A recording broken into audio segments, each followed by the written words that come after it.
उद्या सरकारलाही परीक्षा बघू का.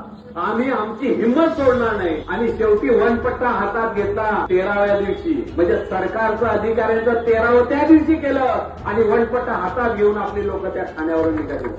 मला एक गोष्ट तुम्हाला सांगायची, ही संघटना नसेल तर काय होऊ शकतं लक्षात घ्या. आणि म्हणून संघटनेची गरज आहे. संघटना मजबूत झाली पाहिजे यासाठी तुमच्यापैकी प्रत्येक जण प्रयत्न करतो आपल्या तरुणांना, आपल्या मुलांना या लढाईमध्ये उतरवा. त्यांना कळू द्या की आई वडील दिवसभर कसे उपाशी तापाशी उन्हामध्ये बसतात. त्यांना असं वाटतं की हे गेलं का सोपाच आहे तिकडे तयारच असतो सगळं. तसं नाही, त्यांना कळू द्या की कशा पद्धतीने उपाशी तापाशी आई वडील बसतात. उन्हाची पर्वा नाही, झोपायला जागा आहे का माहिती नाही, 4-4, 5-5 दिवस आंदोलन केले आणि मला वाटतं की आंदोलन करूच नये. एकदा कार्यरत घुसल्यानंतर त्यांना वाटलं पाहिजे की आपण बाहेर गेलं पाहिजे, कारण वास त्यांना घेता नाही. आणि म्हणून ही लढाई तुम्ही जिंकणार हे मला ठाम विश्वास आहे. आणि म्हणून या ठिकाणी बसलेल्या सर्व कार्यकर्त्यांचं मी मनापासून अभिनंदन करेन की तुम्ही ज्या लढाईचं नेतृत्व करताय, तुम्ही ज्या लढाईची सुरुवात केली आणि ही सुरुवात केल्यानंतर ही लढाई तुम्ही जिंकणार आहात. आणि मला एक अभिमान वाटतो सांगायला का जे कार्यकर्ते या आंदोलनाचा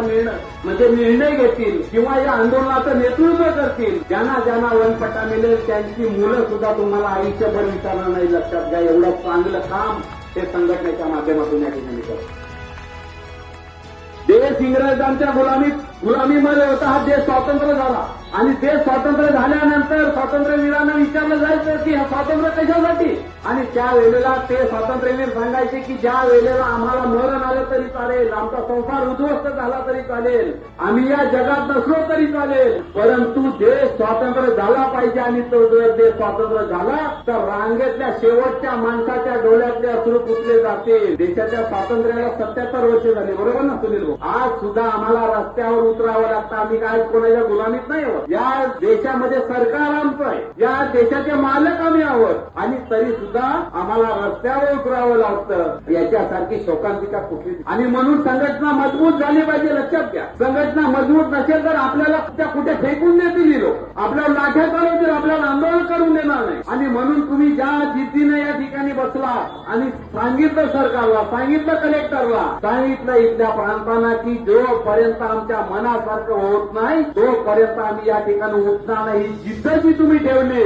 आणि म्हणून भाऊंना फोन येत आहेत, भाऊ त्यांना सांगतायत की ते आंदोलन संघटनेचं सुरू आहे, माझी तब्येत बरी नसल्यामुळे तुम्ही तिथल्या कार्यकर्त्यांशी बोला. जोपर्यंत आपण जिंकत नाही तोपर्यंत या ठिकाणी पाऊल काढणार नाही, अशा पद्धतीचा निर्धार तुम्ही केला. मी पुन्हा सांगतो तुम्हाला की आम्ही जरी आंदोलनात नसलो तरी काय चाललंय, सुनील भाऊ गांधी बोलतो की भाषण करतो, सागर काय करतो, तानाजी काय करतो, आशाबाई काय करते, यांच्यापैकी प्रत्येकाची ऍक्टिव्हिटी आम्ही बघत असतो. परवा वसई तालुक्याच्या ग्रुपवर एक मेसेज पडला की भिवंडीमध्ये आपल्या संघटनेचं आंदोलन सुरू आहे आणि आपल्याला त्या ठिकाणी गेलं पाहिजे, आपल्याला काहीतरी शिकता येईल. लक्षात घ्या. आणि म्हणून वसईचे कार्यकर्ते सुद्धा या ठिकाणी भेट द्यायला आले. त्यांना वाटत होतं का या ठिकाणी संघर्ष करत असलेला माणूस हा माझा भाऊ आहे, ही माझी बहीण आहे आणि त्यांच्या लढाईमध्ये सहभागी होणं हे सुद्धा माझं काम आहे. आणि म्हणून तुमच्या लढाईमध्ये पालघर जिल्हा सुद्धा सहभागी आहे. तुम्ही सुरू केलेली लढाई जोपर्यंत संपत नाही तोपर्यंत आम्ही तुमच्या सोबत आहोत. आणि म्हणून ज्याचं या लढाईचं नेतृत्व करणारे मग बालाभाऊ असतील, अशोक भाऊ असतील,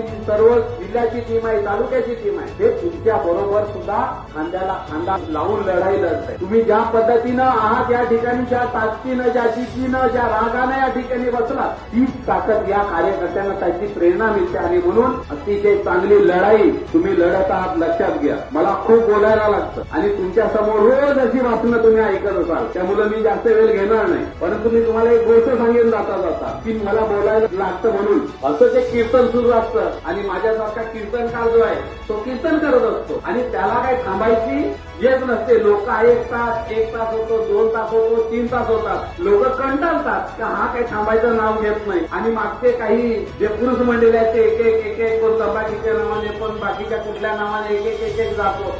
4 तास होतात तरी माझं काही कीर्तन थांबायचं नाव नसतं. काही महिला उठून जातात. 5 तास झाल्यानंतर सगळे जातात, पुढे थांबायला नाही काय नसतं. एकच जण बिचारा या भाऊंसारखा बसलेला असतो, एक पण थांबत नाही. आणि माझ्यासारखा जो कीर्तनकार असतो तो सांगतो की काय मला वाईट नाही वाटलं, गेले ना सगळे जाऊ दे, तू एकटा माझ्या समोर बसलास, माझं कीर्तन संपूर्ण तू ऐकलं आणि माझं कीर्तन तुला पटलं, या गोष्टीचं मला खूप चांगलं वाटलं. बाकी गेले जाऊ दे, त्यांना नाही पटलं. आता माझा समज असतो असा की माझं कीर्तन त्या भाऊनं पटलं आणि मग सगळे गेले तर जाऊ द्या, तुम्ही एकटे बसलात, माझं एकट्यानंतर तुम्ही ऐकून घेतलं, तुम्हाला पटलं, त्यासाठी मी मनापासून त्याचे आभार मानतो. त्यावेळेला तो भाऊ मला असं सांगतो की मी पण गेला असतो, पण जिथं उभं राहून तुम्ही भाषण करताय, कीर्तन करताय, तिथली चटई माझी आहे, त्यामुळे मला या ठिकाणी मजबुरीत थांबावं लागलं, लक्षात घ्या.